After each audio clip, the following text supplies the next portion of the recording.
change in the weather. Two bright side lights blinking, blinking. Ain't no finer rig I'm thinking. You can keep your rig if you're thinking that I'm getting too small for that shiny little surrey with the fringe on the top. Chicks and ducks and geese better scurry when I take you out in the Surrey.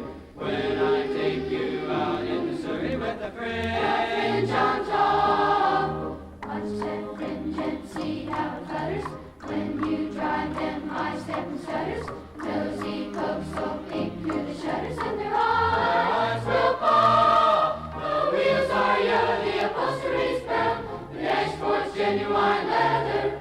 With ice-glass curtains you can roll right down in case there's a change in the weather. Two bright side lights blinking and blinking. Ain't no finer rig I'm thinking. You can keep your rig if you're thinking that I'm getting too slow for that shiny little Surrey with the fringe on the top. For that shiny little Surrey with the fringe on the top.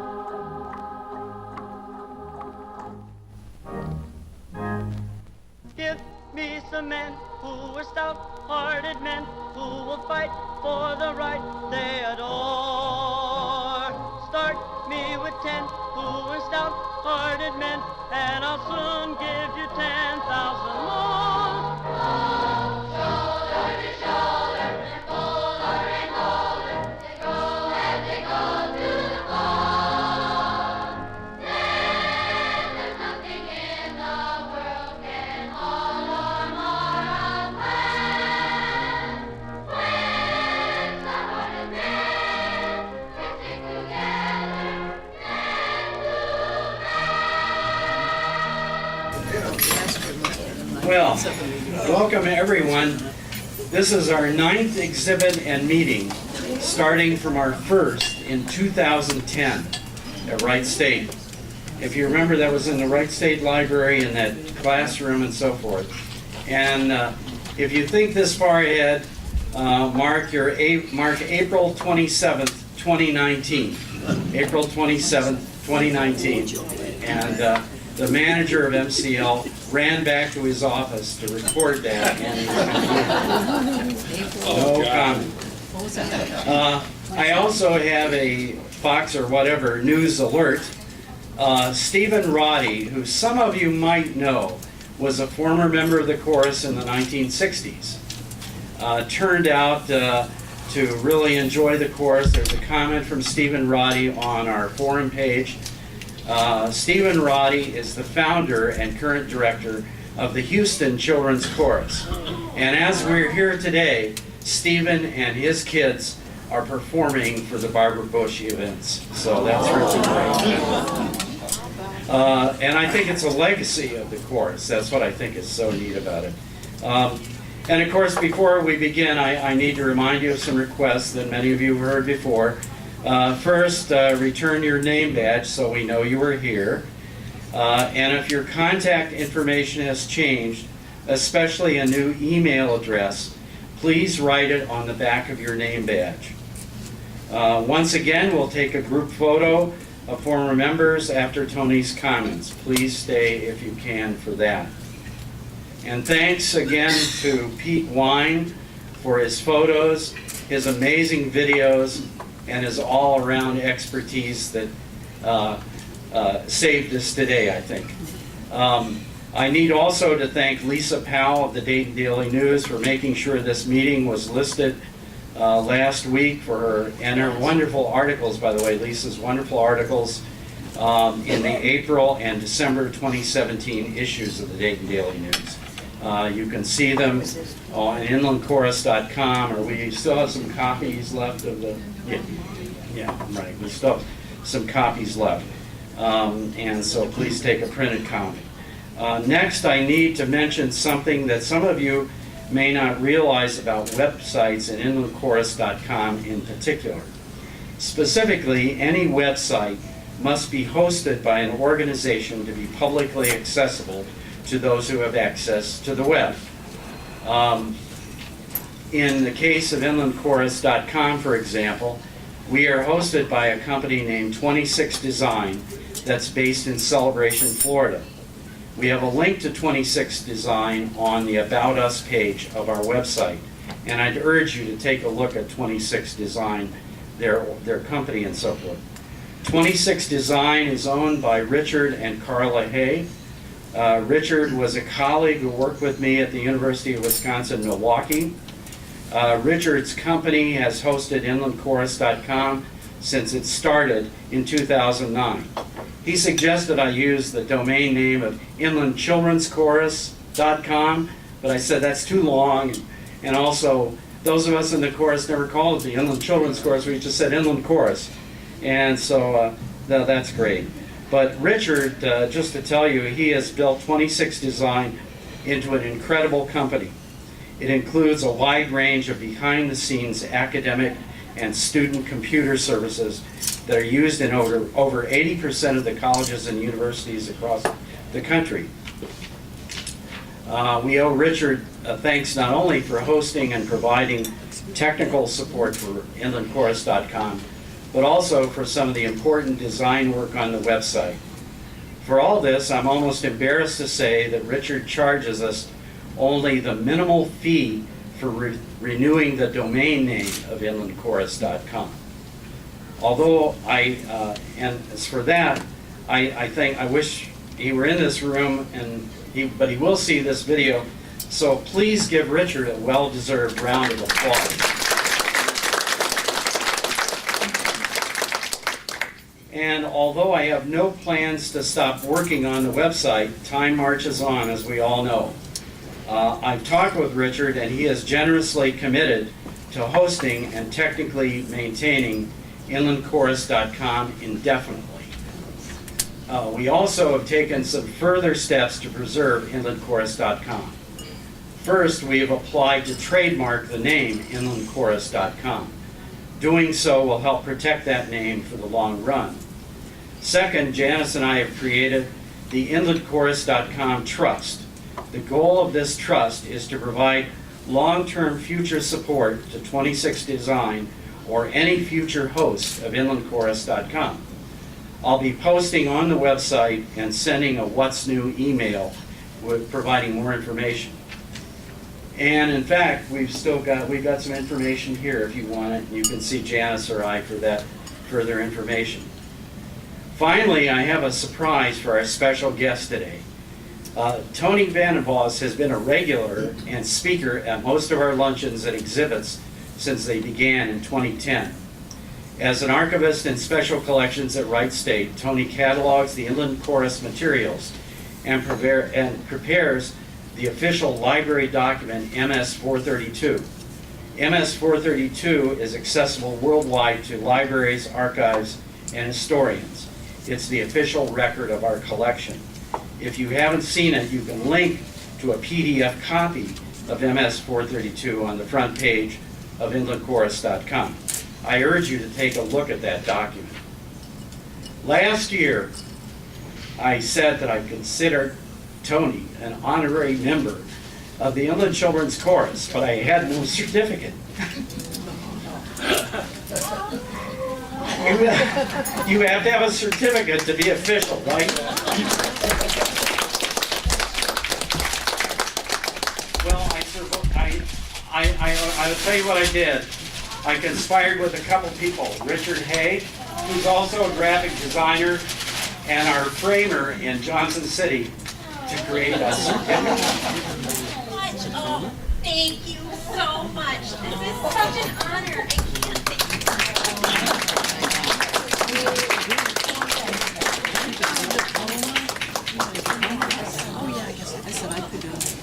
Hey, we should have a picture of maybe for all the end. Janice, come on up.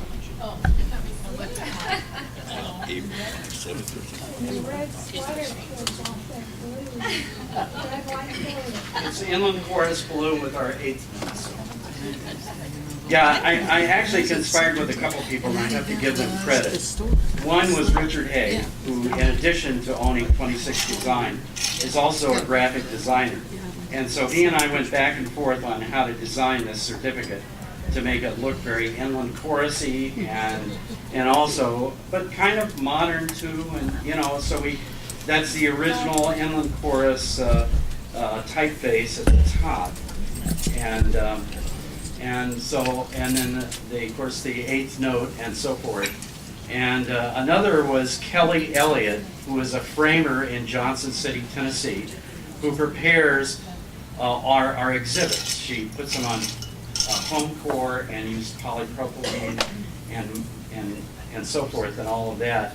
And coincidentally, Kelly was born in Dayton, which is kind of fun to talk to her about it. So she loves seeing the stuff about the inland chorus and Dayton issues and things like that. And she remembers, the thing she remembers most, I guess, is going to Cincinnati Reds baseball games when she was a kid. So that's what she remembers. As a result, Tony has a beautiful, I think, pretty beautiful certificate. Something that everybody can be jealous of. So anyway, I'll turn it over to Tony now. Thank you so much. Thank you so much. It is an honor to be amongst your ranks. I am so thrilled, and you surprised me greatly, and I'm speechless over that. Thank you. Anticipating it.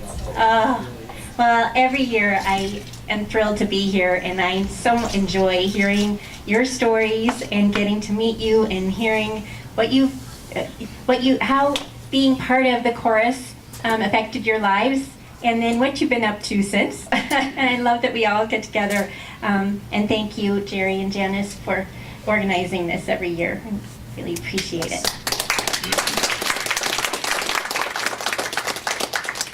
Well, this afternoon, I'd like to give you an update on what is happening in Special Collections and Archives at Wright State University Libraries.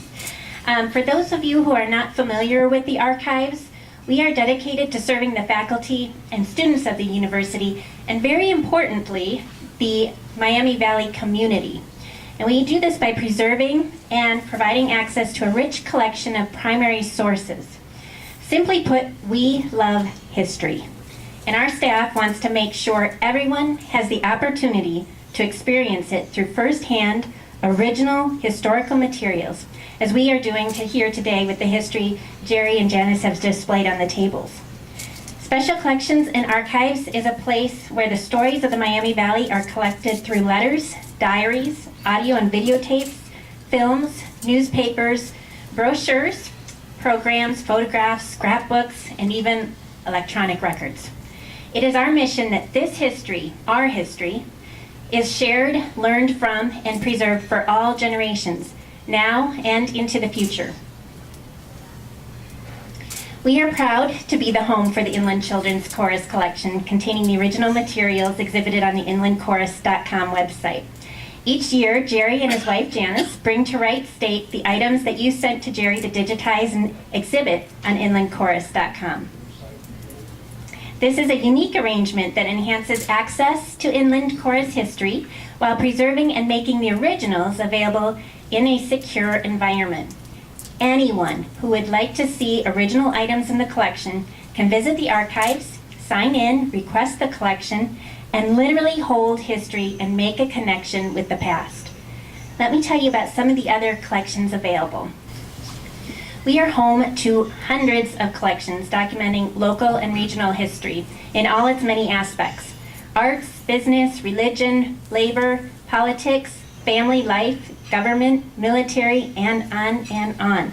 Many of the collections have titles you likely recognize: Paul Laurence Dunbar's first editions of poetry, the Frigidaire Historical Collection, the Dayton Daily News Archive, which is nearly 2,000 linear feet of clippings and photographs published in the Dayton Daily News and Journal Herald over the last century, political papers such as those of Mayor James H. McGee, Ambassador Tony Hall, and Catherine Kennedy Brown, the National Republican Party Committee woman from Ohio, active in the Republican Party from the 1920s to 1968. Special Collections and Archives is home to the records of all of Dayton's major arts organizations, including Dayton Philharmonic Orchestra, the Dayton Ballet, the Dayton Opera Guild, DCDC, as well as the papers of the founders of those organizations, Dr. Paul Katz, Josephine and Hermine Schwartz, and Geraldine Blunden, to name a few. Many records from civic organizations, such as the League of Women Voters, the Junior League of Dayton, and the Exchange Club of Dayton, for example, are available in the archives as well. Such an incredible history. And on top of this, we have numerous collections created by individuals and groups that you may never have heard of. But once you do, you will be intrigued. These materials of history collectively tell us what Dayton looked like over a given period of time, what it sounded like, especially the music, the viewpoints expressed here, the ideas leading to inventions, the ways people played and socialized, the types of work that were undertaken here, the tragedies survived, and the accomplishments celebrated. All of this is conveyed and passed down through the collections. The archives is also known for its aviation collections, thanks to the incredible developments by those who have called the Miami Valley home. This, of course, includes the Wright brothers. The aviation collections span early aviators to those developing aerospace technology during the Cold War and on up to today. The collections include photographs from the Waco Aircraft Company out of Troy from the 1920s to 1940s, artwork by members of the American Society of Aviation Artists, blueprints of Neil Loving's midget home-built racer, the Loving's Love, the papers of Harold Harris, a World War I pilot and test pilot and flyer at McCook Field in Dayton during the early 1920s, who later became an executive for the Pan American Airlines, American Overseas Airlines, and Northwest Airlines. In the archives is prolific author and pilot Ann Cooper's uncut research and interviews on women aviators, including Jessie Woods, Patty Wagstaff, and Edna Gardner-White, as well as African-American aviators, including the Tuskegee Airmen. The list of collections is wonderfully long and filled with amazing stories that keep one turning the pages of history and eagerly pulling the next folder out of the box to keep the story from ending. Finally, Special Collections and Archives documents Wright State's own 50-year history, from its beginnings in one building in the middle of a field to its growth spanning across a major thoroughfare, Colonel Glenn Highway. Administrative records, the campus newspaper, yearbooks, documents from the cultural centers, budgets and planning, and oral histories document the university over its 5 decades. We host several classes from across the campus each semester and teach students about primary sources for their coursework. If you want to be encouraged about the future, just watch a student get inspired and excited about history. They understand how history shaped the present and influences the future. Behind the scenes, we have 5 archivists on staff who are all busy with organizing and describing collections, protecting the collections through preservation work, meeting with donors of materials, working with university offices to manage their records, planning outreach events, and answering reference questions, among other activities. Working with the collections is what drew many of us to become archivists. We love the connection with the past and what it feels like to hold a piece of history. We get to do this every day when we go to work. I have yet to tell you about the best part of all these collections being in the archives. It's not just that we have them on the shelves, as wonderful as that is, or that we can pick and choose some of the materials for display, and we do love to hear the oohs and ahs of a good exhibit. The best part, is that with very few exceptions, these collections are all available to anyone who comes through the door, calls us up, or emails us a question.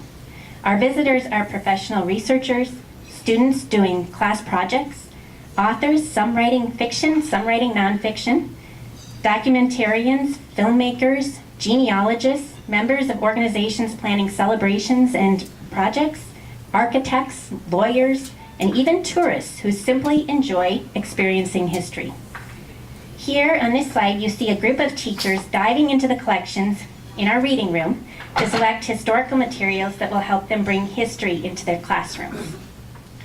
This small reading room is where we provide access to over 20,000 volumes of books, journals, family histories, and atlases, and access to over 16,000 linear feet of manuscripts, local government records for 11 counties in this area, and university records. We also answer numerous reference questions through email and over the phone. So, you might wonder how patrons who submitted over 4,600 reference requests last year and how our 4,500 visitors last year alone found us. How do they know what we have? And these are good questions. One way is we create traditional catalog records for each of our collections. All of our holdings, from books and journals to local government records and manuscripts, have collection-level catalog records, searchable in our local catalog. So for instance, if someone searched the catalog for our Music History Dayton, the Inland Children's Chorus collection would be in the results. And a link to the finding aid would show what is in the collection. It would also lead the researcher to the inlandchorus.com website. This would be a wonderful discovery for someone looking for sources in the catalog on music, history, and Dayton, but who did not know specifically about the Inland Children's Chorus yet. We also promote our website, shown here on this slide. Our website lists all of our collections by subject. Please explore the history on our website that we have available. These days, a very popular way to find information is through Google. All of our finding aids are discoverable by Google and other search engines, meaning if someone were to search a term such as Inland Children's Chorus, the finding aid to the collection at Wright State would appear in the Google results. We also contribute our finding aids to the statewide online finding aid repository through the Ohio Link Consortium. In addition, we have digitized select collections and made them available online through Core Scholar, our campus online repository. These are also available through our website by clicking on the Digital Collections link, which is right in this corner. The catalog records, online finding aids on our website are not the only ways people find out about what collections are available in the archives. Now we have this power of social media. We have Facebook, blogs, Twitter, and Instagram, and our department uses social media to reach as many people as we can. For example, this last week, CNN news anchorwoman Soledad O'Brien started following Special Collections and Archives on Twitter after liking a tweet that our reference and outreach archivist tweeted out on Wilbur Wright. Within minutes, Special Collections and Archives had hundreds more followers on Twitter. Social media is a powerful tool, one I admittedly don't use in my personal life, but it definitely helps us reach an audience we may not have otherwise reached in promoting the collections and getting people excited about history. Beyond the traditional catalog record, website, and now social media, the staff in Special Collections and Archives also engage in a busy schedule of in-person outreach. We know how vital these collections are to understanding our history and identity as a community and our area's impact on the world. Our outreach programs include exhibits, presentations, tours, conferences, and class orientations. You might notice in these photos that we are very cramped for space in the archives, space for working on organizing and preserving and housing collections, and also space for events, classes, researchers, and visitors who come to experience and learn from the collections. I'll share how we are addressing our space issues in a moment. Our archivists are also adjunct faculty teaching courses in Wright State's Graduate History program. Our alums work around the world as archivists, curators, interpreters, and records managers. We are very proud of our graduates, and we have a new batch ready to graduate in about a week. So the type of collections we have at Wright State also draw some celebrities to our reading room. 2 years ago at this luncheon, I showed you photos of superstar Tom Hanks and best-selling author and narrator David McCullough spending time with us in the archives. Tom Hanks was at Wright State to dedicate the Tom Hanks Center for Motion Picture Studies, a blue building next to the library, a good landmark for when you visit. Tom Hanks bought the rights to David McCullough's best-selling book on the Wright brothers and plans to make a mini-series of it. In this photo, the head of our department, Dawn Dooley, is showing items from the Wright brothers collection to David and Tom during that visit. And here they are in the Wright brothers' room, where we showed them home movies from the Wright family, which at that time were newly digitized. And you can see Tom Hanks really is as fun in person as he is on screen. Then last year at this luncheon, I got to share photos of Eric Lindbergh, the grandson of Charles Lindbergh, touring the archives, where he viewed the photographs, scrapbooks, medals, and letters in the collections about his famous grandfather. He was so enthralled, he inspired us with this quote. And it was really fun to see him do this. "You just get to live in this history. It's extraordinary." He said, we have this quote up on all of our doors, our office doors. Yes, we are extremely fortunate to work with these incredible collections, and we don't take it for granted. Last year, I also shared with you the plans to move Special Collections and Archives to a new home, the former Wright Pat Credit Union corporate building shown in this photo. Special Collections and Archives was born in 1967, when the family of former Ohio governor and Dayton Daily News founder James M. Cox decided to donate his manuscript collection to the university. After 50 years now of collecting the incredible history of the Miami Valley, we are bursting at the seams, not just for shelf space, which is a desperate need, but also for space for the public to engage with the history.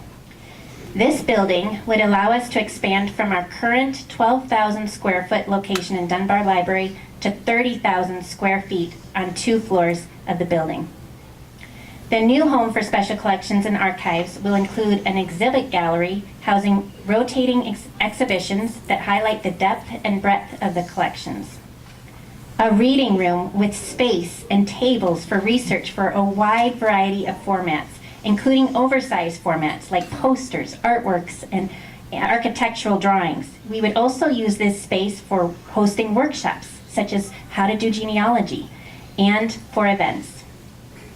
The floor plans for our new home include a conference room for lectures, meetings, and special events, a classroom to welcome area school children and students from Wright State's Public History Graduate Program, a preservation lab, processing room, clean room, and exhibit prep room that will give staff the tools and space they need to adequately care for our region's history. The facility will also provide the proper storage and climate control to preserve our historic materials for generations to come. Above all else, it will bring history to life and celebrate the legacies of the trailblazers and pioneers who shaped the history of our region and beyond. And of course, that includes Inland Children's Chorus. I'm going to end by sharing our exciting news from this year. In the fall, we hosted a special event to officially kick off the campaign to raise funds to renovate the building we hope will be home to the invaluable collections at Wright State, including the Inland Children's Chorus collection. The campaign is Discover Your Story. The keynote speakers for the event were David McCullough and Amanda Wright Lane, the great-grandniece of the Wright brothers. We are proud that David McCullough and Amanda are co-chairing the campaign to make the new home a reality for the archives. We have a brochure for that campaign, and I have it up next to our department brochures that you're welcome to take. If you'd like to learn more and tour the new space, please do not hesitate to contact us. We would love to show you our vision for the future. And as always, I want to invite you to visit us anytime to research or explore the collections. As I mentioned, I brought our department brochures, and there's contact information and also hours, and my business card as well, so you can contact me, and we can set up an appointment if you'd like, and I can show you the archives personally. Thank you for inviting me to be part of this special day, this special gathering, and for sharing your stories and your music with me and the countless others through the materials you have donated, saved, and donated over all this time. And thank you so much. By the fire, just facing afraid of the plans that we made, walking in a winter wonderland, walking in a winter wonderland, walking in a winter wonderland.